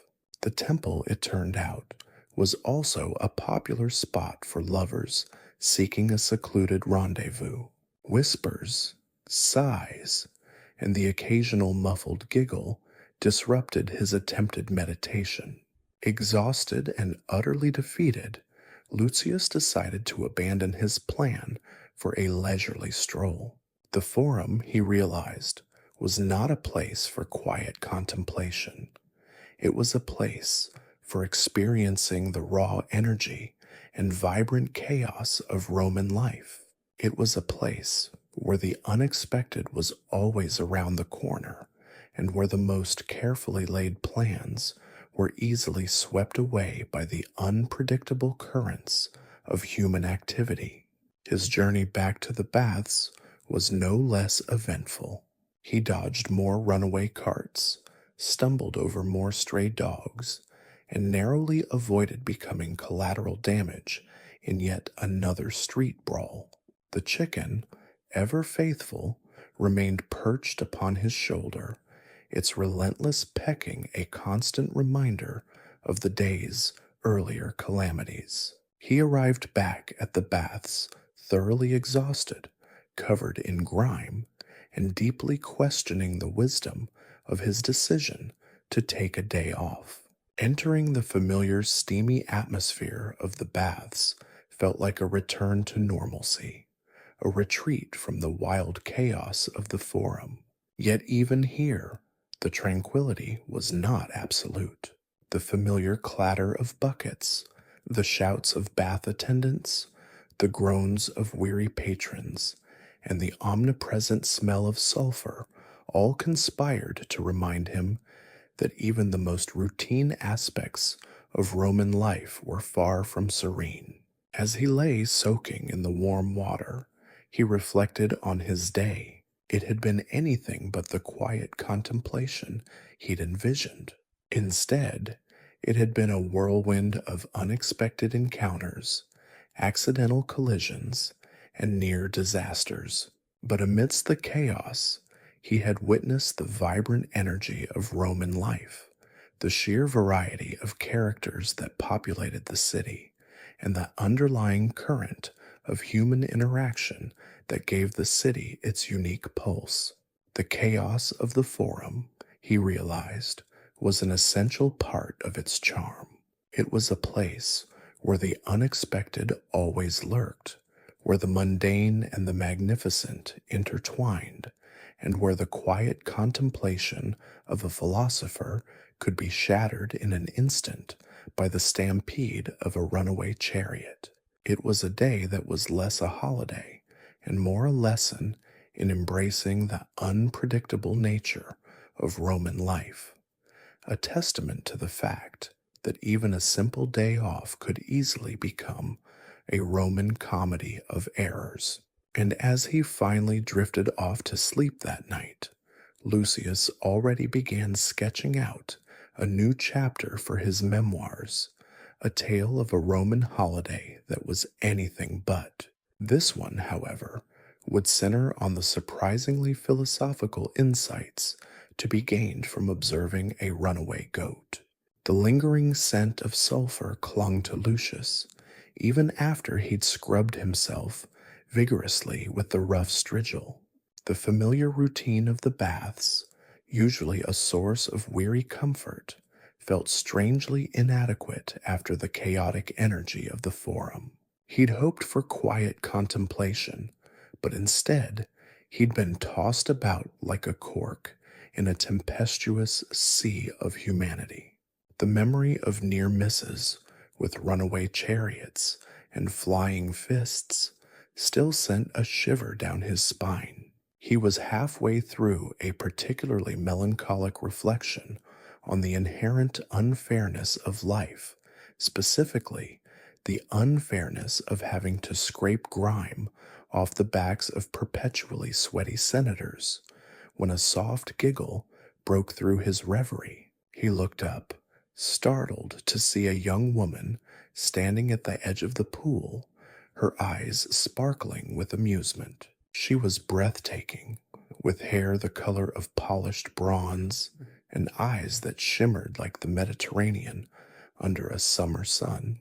A simple linen tunic, loosely draped over her form, couldn't entirely conceal the elegant curve of her figure. Lucius, usually adept at navigating the complexities of the bathhouse, found himself utterly speechless. His usual witty repartee, honed through years of dealing with demanding patrons, deserted him. He could only stare, mouth agape, as the woman approached. The splashing of water against the marble was the only sound that filled the sudden silence. "You seem to have encountered a rather eventful day," she remarked, her voice like the chime of small bells. Her smile was warm and inviting, a stark contrast to the usual grim expressions that filled the bathhouse. Lucius, finally finding his tongue, stammered, "Eventful?" It was chaotic, a veritable maelstrom of.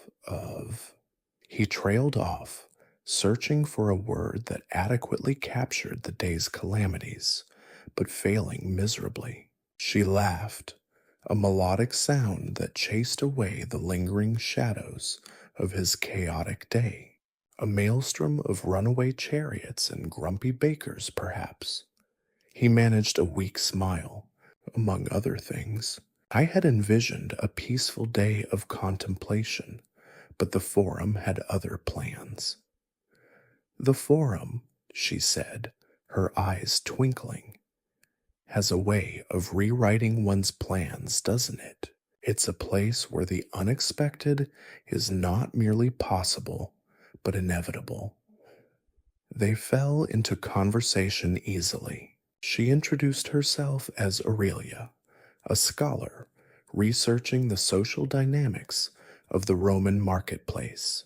Her keen observations, her quick wit, and her infectious laugh were a welcome distraction from the usual grime and anxieties of his work. He learned that she often spent her days observing the bustling forum, noting the intricate social dances of buyers and sellers, the subtle power plays between citizens, and the surprising resilience of the human spirit in the face of relentless chaos.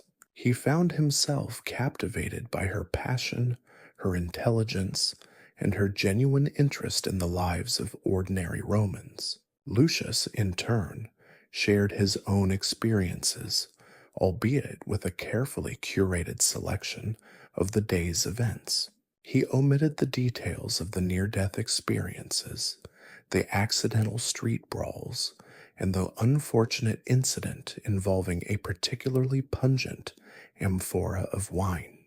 He focused instead on the more amusing aspects, embellishing them slightly to enhance the comedic effect. Aurelia listened with rapt attention, her eyes wide with amusement. She seemed genuinely fascinated by his tales of the bathhouse, the daily struggles, the eccentric clientele, and the occasional sewer geyser. She even seemed genuinely interested in the intricate workings of the hypocaust heating system. Lucius, surprised by her enthusiasm, found himself growing increasingly relaxed. As the sun began to dip below the horizon, casting long shadows across the bathhouse, they continued their conversation. They spoke of philosophy, of poetry, of the challenges of researching in a city as chaotic as Rome. Lucius, for the first time in a long while, felt a genuine sense of connection, a feeling of lightness that was a welcome change from the usual weight of his daily routine. He learned that Aurelia was not merely a scholar. She was also a skilled artist, sketching her observations in a small leather-bound notebook.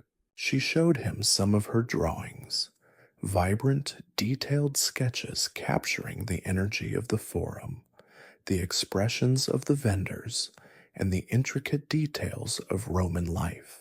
Her art was as captivating as her personality. He, in turn, shared his own hidden talent for writing, his memoirs, chronicling the absurdities of being a bell kneader. He showed her some of his work, his darkly humorous descriptions of life in the baths. Aurelia laughed until tears streamed down her face, her delight a balm to his soul. Their conversation continued late into the evening, their initial casual acquaintance blossoming into a budding romance. The chaos of the forum, the near disasters, the relentless grime of the bathhouse, all these things seemed distant and unimportant in the face of this unexpected connection. For the first time, Lucius felt a flicker of hope, a sense that perhaps, even amidst the overwhelming chaos of Roman life, there was room for love, laughter, and unexpected happiness. He walked Aurelia home, the flickering lamps of the city casting long, dancing shadows. They shared quiet moments of laughter and whispered secrets, the quiet intimacy a sharp contrast to the boisterous energy of the forum. The shared glances, the lingering touches, all spoke volumes, silently promising a future where the unexpected might hold even more surprises than the chaotic forum. As he finally returned to his humble lodgings, the familiar chill of the night felt less daunting than usual. The exhaustion of the day remained, but it was now tempered with a newfound warmth, the happy glow of an unexpected romance. He fell asleep with a smile, the image of Aurelia's radiant face etched in his mind, a welcome departure from the usual images of sweat, grime, and the occasional disconcerting sewer geyser. His memoirs, once a chronicle of daily frustrations, now had a new chapter, one brimming with the unexpected joys of an unplanned, utterly charming Roman holiday romance. He knew that even the relentless demands of the bathhouse couldn't fully extinguish this newfound light. The next day, he'd return to the familiar chaos of his work, but it would be with a lighter heart, a secret smile, and the promise of another meeting with Aurelia, his unexpected muse. The forum, once a place of overwhelming chaos, now held a new kind of magic, the magic of an unexpected encounter, a romance that bloomed in the heart of ancient Rome. The story, he mused, would be far more entertaining than that of a mere runaway goat. The chill morning air bit at Lucius's cheeks as he walked back towards the Baths of Caracalla. The usual grim anticipation was absent, replaced by a lightness he hadn't felt in months. Yesterday's encounter with Aurelia had been a balm to his weary soul, a surprising interlude in the relentless cycle of sweat, grime, and grumpy senators. He'd slept soundly, dreaming not of overflowing latrines or malfunctioning hypocausts, but of bronze hair and laughter that echoed like the chimes of a distant temple. He paused by the entrance, taking a deep breath of the familiar, pungent mix of sulfur and human sweat.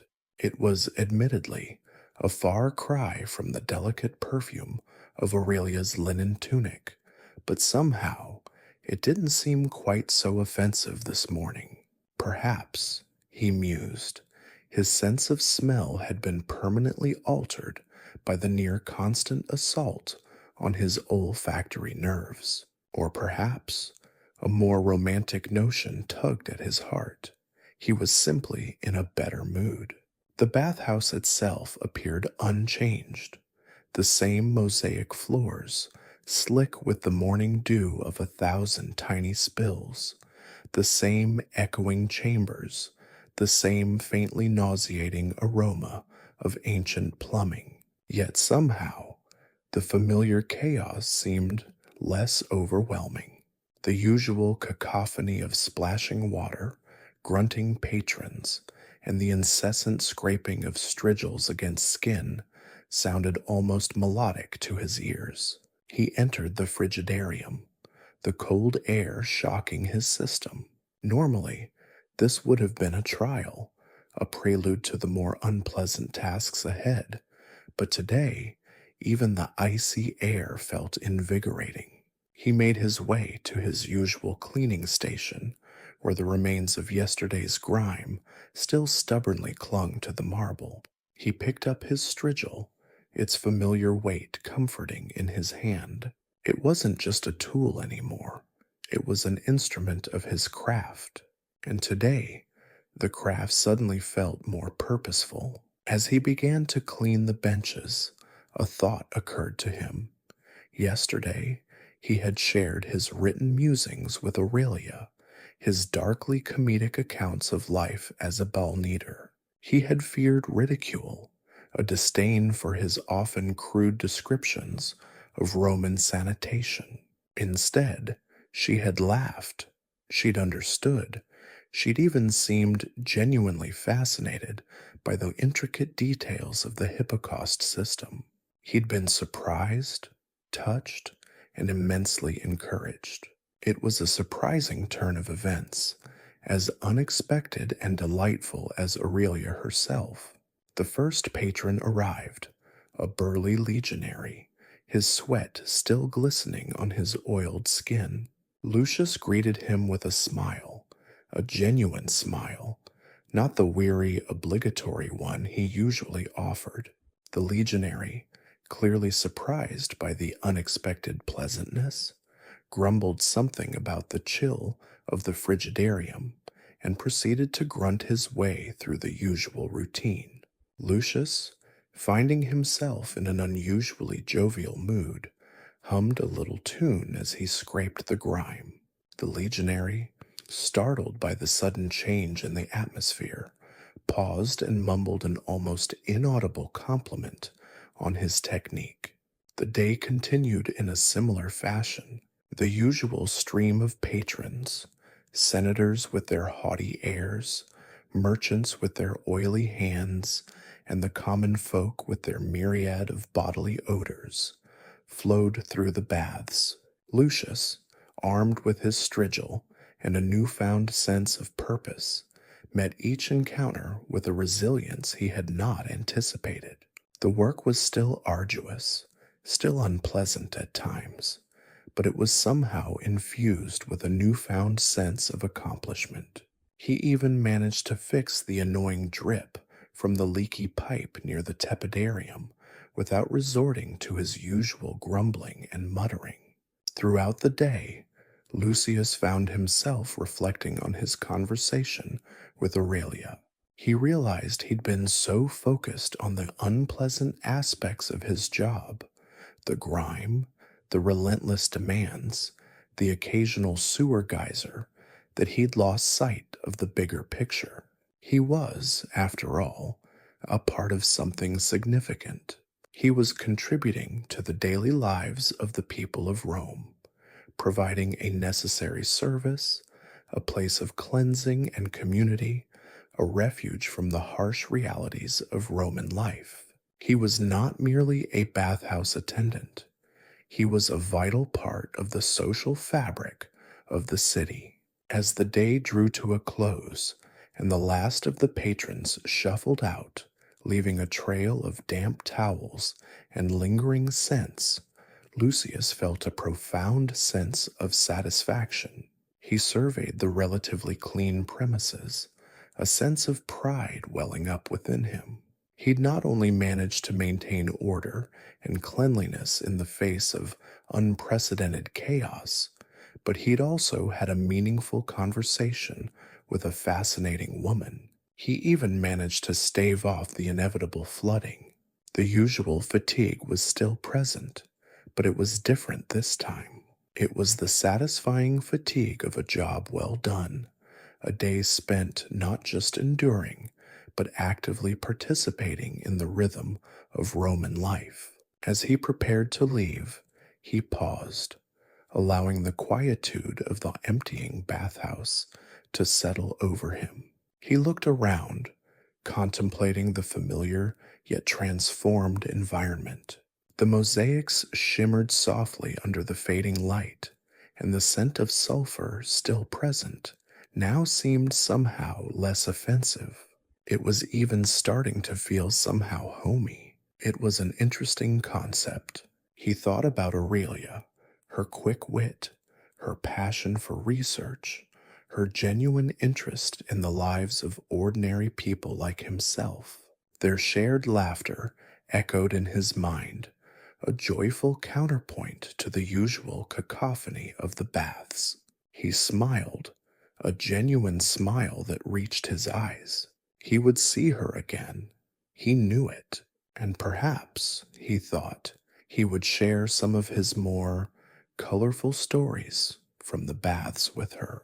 Perhaps, just perhaps, she would even help him find a better way to deal with the incessant demands of the particularly fussy senators.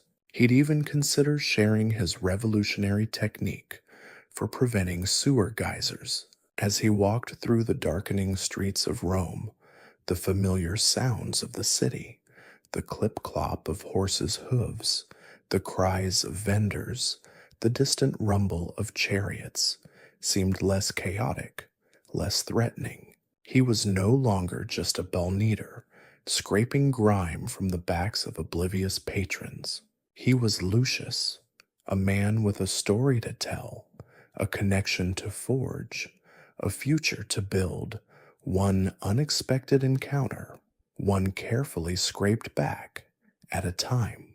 The city, once merely a backdrop to his daily struggle, now felt vibrant, alive, full of possibilities, and the next day he would return to the Baths of Caracalla, not with dread, but with a renewed sense of purpose and a lightness in his heart, ready to face the challenges and the joys of another day in the extraordinary life of a Roman bathhouse attendant. He had survived the chaos of the Forum and the unexpected flooding of the hypocaust. He could handle anything, or so he hoped. The thought of sharing stories with Aurelia spurred him onward. And who knew, perhaps even the grumpy senators might start to seem a little less grumpy. Maybe, he mused, just maybe he would even start to appreciate the faint scent of sulfur. Maybe the dawn broke, painting the eastern sky in hues of apricot and rose, a stark contrast to the perpetually murky interior of the Baths of Caracalla. Lucius, however, found himself surprisingly unperturbed by the usual pre-dawn gloom.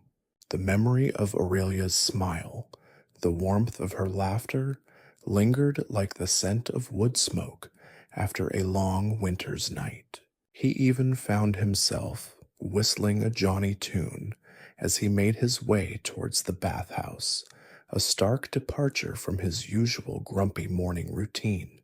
The familiar pungent aroma hit him like a wave, a heady mix of sulfur, sweat, and something vaguely reminiscent of overripe olives. It was, as always, an olfactory assault, but today it felt different, less offensive perhaps, or maybe his olfactory senses were simply numbed after years of exposure to the unique fragrance profile of a Roman public bathhouse. He half expected to find a welcoming committee of giggling nymphs offering him ambrosia and rose petals.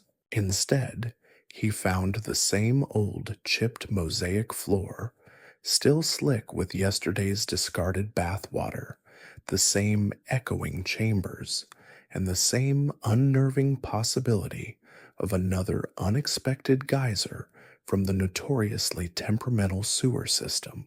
The frigidarium was as bracing as ever, a shock to the system that usually sent him scrambling for his thickest tunic. But today, even the icy air felt invigorating. It was as if a newfound spring had sprung within him, a resilience fueled by hope and the unexpected promise of another encounter with Aurelia. He began his routine with a newfound vigor, his movements almost graceful as he swept away the lingering grime of yesterday's patrons. The strigil, usually a symbol of his drudgery, felt like an extension of his own renewed spirit, a tool capable of not just cleaning marble, but shaping his destiny. The first patron of the day arrived, a portly merchant whose sandals left an oily trail on the floor.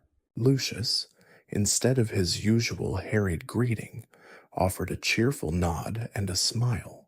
The merchant, clearly surprised by this unexpected display of cordiality, grunted a reply and proceeded to shed his tunic with a sound like ripping sailcloth. Lucius suppressed a smile. It seemed his newfound pleasantness was not universally appreciated.